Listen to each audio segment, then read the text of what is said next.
static back abductor press hold. So for static back abductor press hold, you're going to need your static back set up. You're probably going to need a cushion or two underneath your head, and you're going to need your yoga strap as well. So let's get started. You already know what static back looks like, so we'll get ourselves into position. And just before we kind of carry on any further, let's just make sure that we've got our static back set up correct.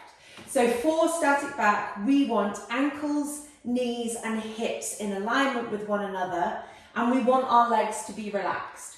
So if you're having to hold your legs in place to keep them aligned, you need to have a bit more cushioning underneath your calves. So it might be that you just need to take your feet up a little bit higher with something underneath them, and then what you'll notice is that you can relax off your legs and they stay in alignment. So you don't want them to be relaxed and flopping out to the side, but you don't want to be holding them into place. The next thing to consider is, do I have enough cushioning underneath my head? I want the bottom of your rib cage and your mid back and your lower back here to be flat and comfortable to the floor. You're not squeezing your abdominals to pull your lower back down to the floor. Your abdominals, your belly is completely relaxed, but what we are going to do is angle the head upwards as much as your body needs to keep that mid back lowered. I've got one cushion here, but you may have 2, 3, 4 cushions in order to keep that mid-back area really nice and grounded. So just be aware that your rib cage, if you're very tight in your upper body and tight in your spine, your rib cage might be lifting up off the floor, and you're not going to benefit from the exercise as much if that's happening. So use that cushioning underneath your head to change that angle of your thoracic spine. Your thoracic spine is your mid-back. Okay, so onto the abductor press hold. So we're going to make our yoga strap in a loop.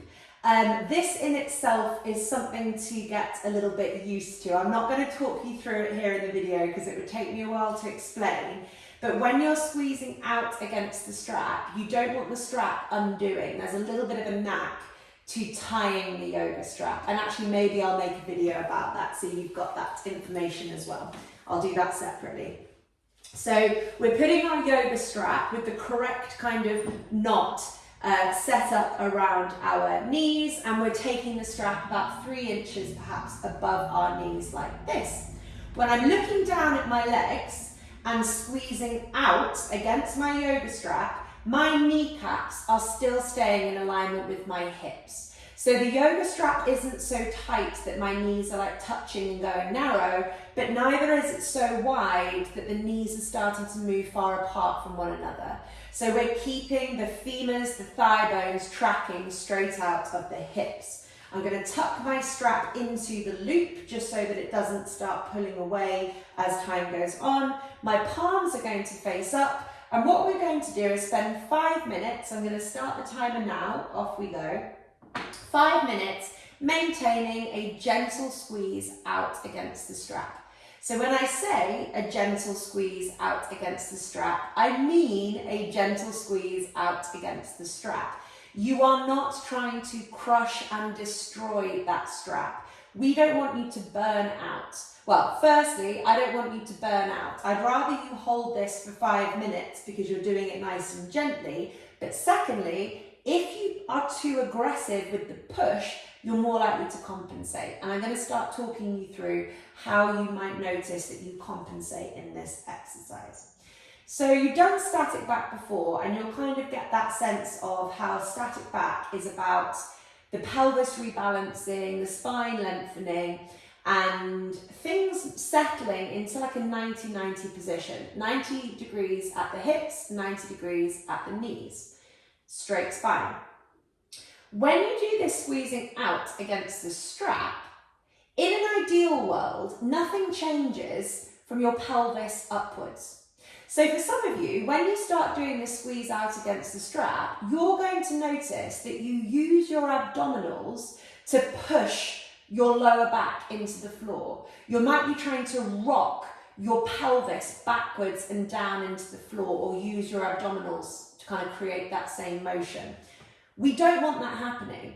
Whilst we do this outward push against the strap, what we are trying to do is wake up the abductors of our hip, okay? So you're going to feel these guys into like the sides of your glutes a little bit, maybe your hamstrings, but you want to be feeling it around here. So it might take a little bit of time for that to start kicking in, but the longer you hold it for, that's going to be where you feel it.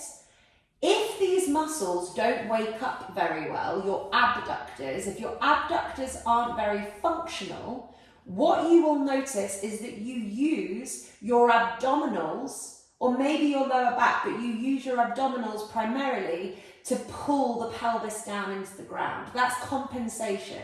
Your belly is relaxed. Your pelvis is maintaining that kind of 90-degree angle that it was in before. It shouldn't change because we're asking our knees to move outwards. So it's very subtle, but there'll be lots of people watching this video and doing this who, when I asked them to squeeze out against the strap, they shunted the pelvis back down into the floor and gripped with their abs. So relax your abs.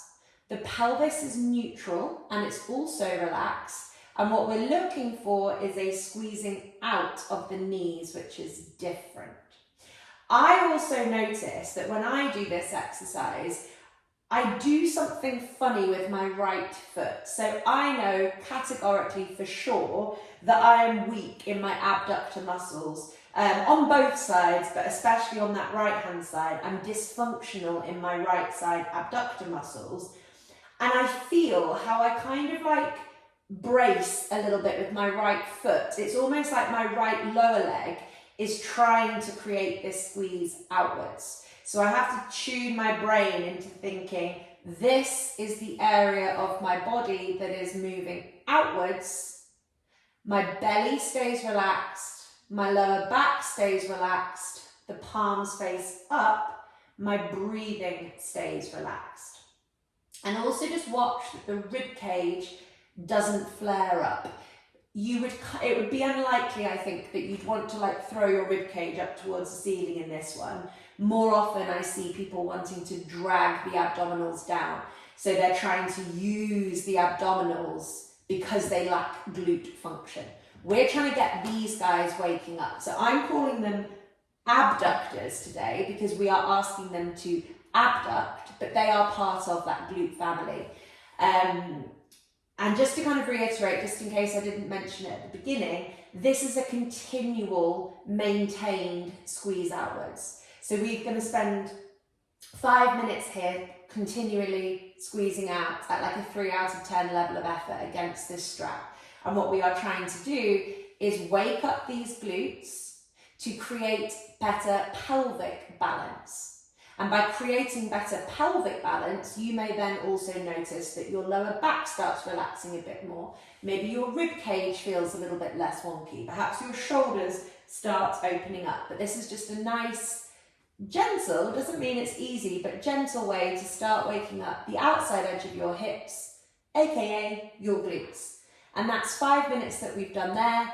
That's static back abductor press hold, waking up the abductors to create better pelvic balance, and we were continually holding a gentle squeeze outwards against the strap.